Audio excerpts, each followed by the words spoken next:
కాశ్మీర్లోని పహల్గామ్లో జరిగిన ఉగ్రదాడికి భారత్ ప్రతీకారం తీర్చుకున్నప్పటికీ ఉగ్రవాదుల నుంచి మన దేశానికి ముప్పు పొంచి లేదని చెప్పలేం. పాక్ ప్రేరేపిత ఉగ్రవాదుల నుంచి నిత్యం భారత్కు ముప్పు పొంచే ఉంటుంది. ఇలాంటి పరిస్థితుల్లో భారత్ తన శత్రు సైన్యం ఉగ్రమూకల దాడులను తిప్పికొట్టేందుకు ఎళ్లవేళలా సిద్ధంగా ఉండాల్సిన అవసరం ఉంది. ఉగ్రమూకలతో ముప్పు పొంచి ఉండడంతో భారత్ రక్షణ రంగం బలోపేతంపై ఫోకస్ పెట్టింది. అలాగే శత్రు దాడులను తిప్పికొట్టేందుకు ఎల్లప్పుడూ భారత్ అలర్ట్ గా ఉండాల్సిన అవసరం ఉంది.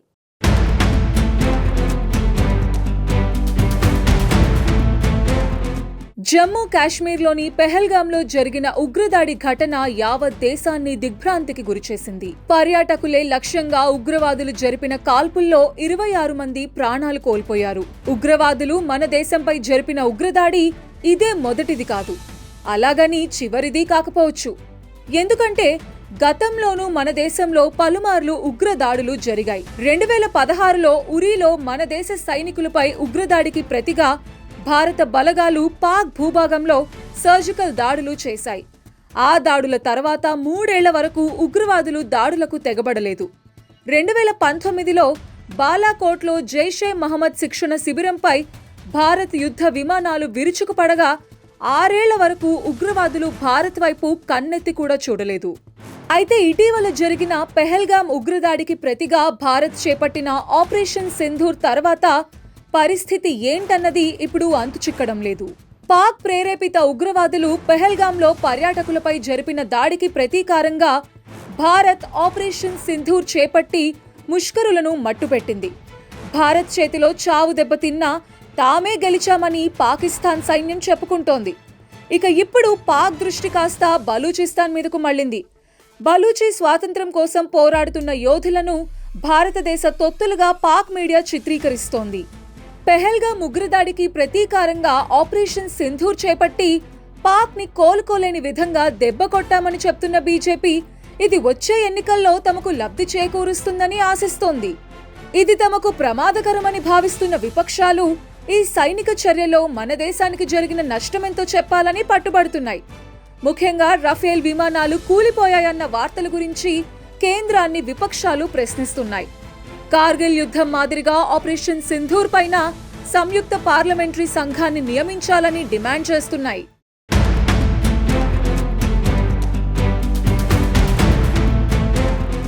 సింధు నదీ జలాల ఒప్పందాన్ని భారత్ రద్దు చేయడంతో పాక్ వ్యవసాయంపై తీవ్ర ప్రభావం చూపుతోంది.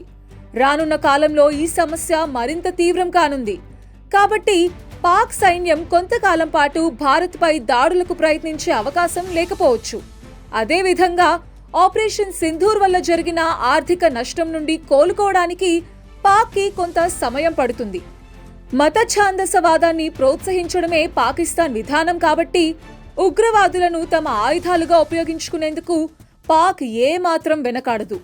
పైగా కాశ్మీర్ సమస్యను ప్రపంచం మర్చిపోవటం పాక్కి ఇష్టముండదు. కాబట్టి అక్కడది నిరంతరం ఉగ్ర చర్యలను ప్రోత్సహిస్తూనే ఉంటుంది.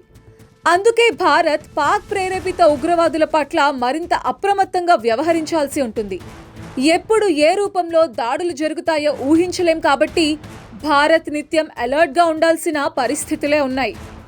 భారత్ పై ఎప్పుడు ఉగ్రదాడి జరిగినా వెంటనే దెబ్బకు దెబ్బ తీస్తామని, ఉగ్రవాదులు ఎక్కడి నుండి పుట్టుకొచ్చినా కూకటి వేళ్లతో సహా పెకిలిస్తామని ప్రధాని మోదీ ఇప్పటికే హెచ్చరించారు. ఉగ్రవాదులను ప్రోత్సహించే ప్రభుత్వం, ఉగ్ర శక్తులు వేరే వేరే అని భావించమని పేర్కొన్న మోదీ అణ్వస్త్ర బ్లాక్మెయిల్ కు భారత్ లొంగదని స్పష్టం చేశారు. అంటే ఇక మీదట భారత్ పై దాడి జరిగితే ఎదుటి దేశంలోని ఉగ్ర స్థావరాలతో పాటు సైన్యం పైన ఎదురుదాడి చేస్తుందని చెప్పింది.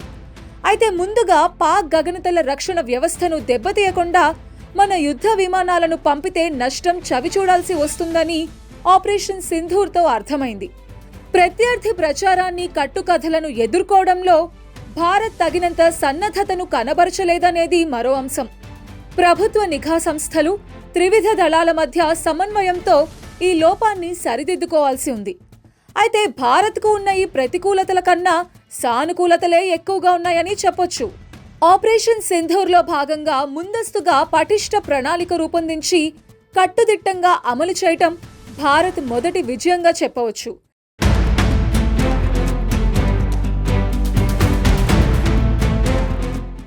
థియేటర్ కమాండ్ పద్ధతిలో సైన్యం, వాయుసేన, నావికాదళం ఒకే దళపతి కింద పాక్పై విజయవంతంగా దాడి చేయటం రెండో ఘనతగా పేర్కొనవచ్చు.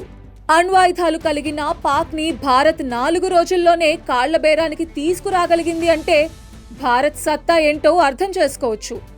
పాక్లోని ఉగ్ర స్థావరాలపై దాడి చేసినప్పుడు పక్కనున్న మసీదులు గాని, ఇళ్లు గాని దెబ్బతినలేదు. భారత్ తన లక్ష్యాలను ఖచ్చితంగా ఛేదించింది. అందులో భాగంగానే పాక్లోని ఉగ్ర స్థావరాలను మట్టి కరిపించింది. సైనిక చర్యల్లో కొద్దో గొప్పో నష్టాలు సహజమే. అవేవీ లేకుండా సునాయాసంగా గెలిచేస్తామనుకోవటం పొరపాటే అవుతుంది.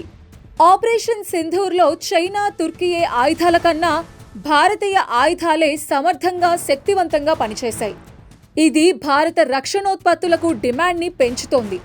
ఆపరేషన్ సింధూర్ వేళ పాకిస్తాన్కి చైనా ఉపగ్రహాలు, అవాక్స్ విమానం ద్వారా నిఘా సమాచారం అందించింది.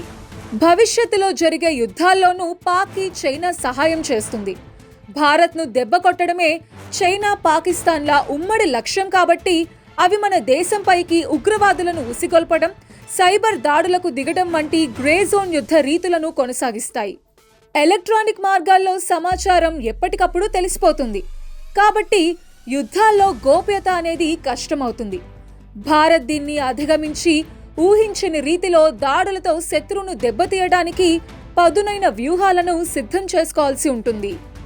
భారత్పై మళ్లీ ఎవరైనా దాడి చేసే దుస్సాహసానికి ఒడిగడితే గట్టిగా బదులిచ్చేలా ప్రభుత్వం త్రివిధ దళాలకు అధునాతన అస్త్రశస్త్రాలను, వినూత్న నిఘా వ్యవస్థలను సమకూర్చుకోవాల్సి ఉంటుంది.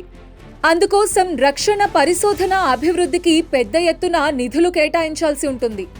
అత్యాధునిక ఆయుధాల కోసం విదేశాలపై ఆధారపడకుండా సొంతంగా తయారు చేసుకోవడంపై భారత్ దృష్టి సారించడం ఎంతో కీలకం.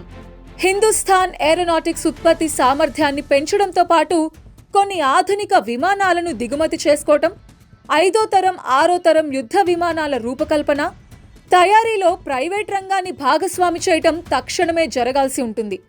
ఇందుకోసం విశ్వవిద్యాలయాలు, పరిశ్రమలు, డిఆర్డీఓ వర్గాలు సైనిక దళాలతో నిత్యం సంప్రదిస్తూ అధునాతన ఆయుధాలు, ఎలక్ట్రానిక్ వ్యవస్థల రూపకల్పనకు కలిసికట్టుగా కృషి చేయాల్సి ఉంటుంది. కొన్ని ప్రాంతాల్లో త్రివిధ బలగాలు ఒకే అధిపతి కింద పనిచేసే థియేటర్ కమాండ్ వ్యవస్థను చేపట్టాలి. లదాఖ్ విభాగాన్ని ఉత్తర కమాండ్ నుంచి కేంద్ర కమాండ్కు బదిలీ చేస్తే ఉత్తర కమాండ్ పాక్ సైన్యాన్ని అది రెచ్చగొట్టే ఉగ్ర మూకలను సమర్థంగా ఎదుర్కోగలుగుతుంది. శత్రు దేశాల దుష్ప్రచారాన్ని గట్టిగా తిప్పికొట్టే యంత్రాంగము అత్యావశ్యకమంటే అతిశయోక్తి లేదు.